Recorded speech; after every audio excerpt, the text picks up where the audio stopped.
Bonjour à tous nos auditeurs, bonjour à vous Madame Bigot et bienvenue dans cette 11e édition du podcast d'Avant d'aller sur Mars. Aujourd'hui, nous abordons avec vous le sujet de l'éco-anxiété, que ce soit en pratique vétérinaire, mais aussi dans notre vie personnelle. Si vous me le permettez, et avant de rentrer dans le vif du sujet, j'aimerais vous demander de vous présenter en quelques mots afin que nos auditeurs puissent un petit peu mieux vous connaître. Bonjour Chloé, bonjour à tous et à toutes. Donc, je suis Maëva Bigot, je suis psychologue sociale et environnementale.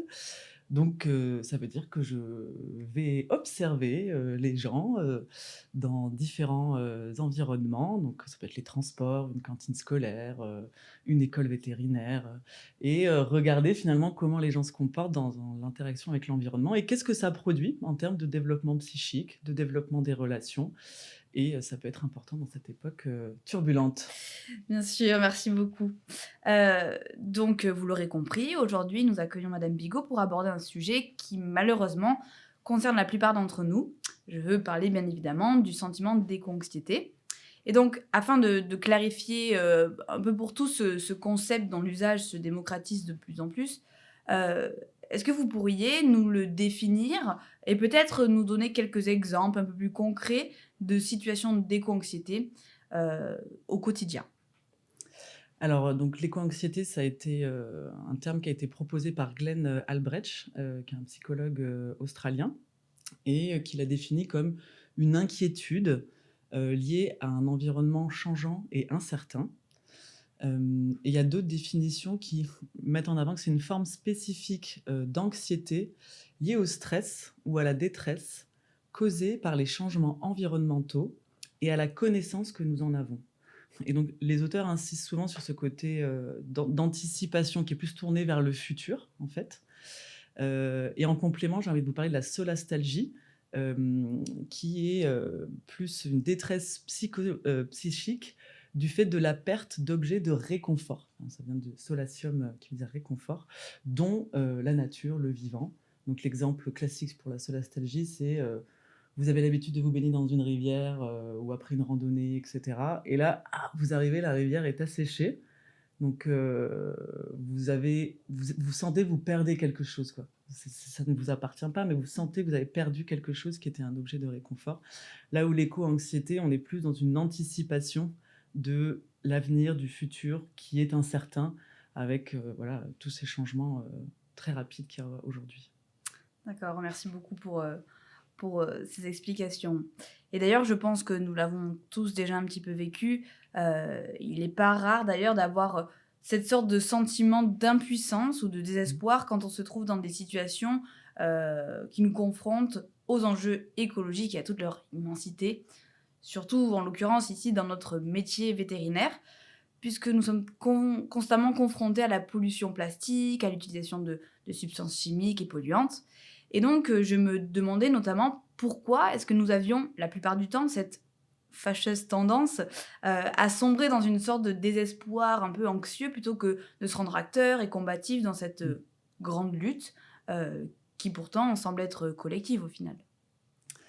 Alors, c'est vrai qu'on parle beaucoup du sentiment d'impuissance qui est réel, hein, dans cette, période-là, parce que quand on regarde, les chiffres de manière très rationnelle, on est un peu, écrasé finalement sous le poids de cette réalité qui nous apparaît, de cette manière-là.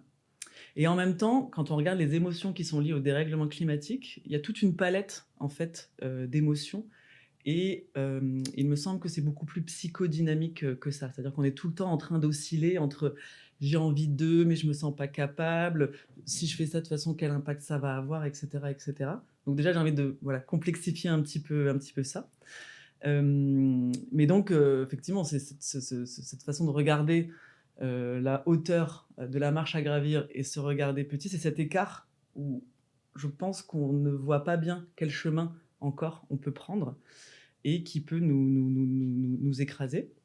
Pour autant, il y a aussi beaucoup d'autres émotions. Ça peut être du chagrin plus sur le côté tristesse, ça peut être de la colère aussi, par rapport à un sentiment d'injustice et il y a aussi, certaines personnes ou à une étape du processus qui vont se lancer dans En fait, voilà, je me sens connectée à la vie, j'ai de l'espérance, mon destin aujourd'hui est connecté à celui de l'humanité et c'est voilà, en fait, c'est tous ces sentiments qui sont, toutes ces émotions qui sont ensemble, et qui peuvent nous prendre pas mal d'énergie aussi. Oui, effectivement.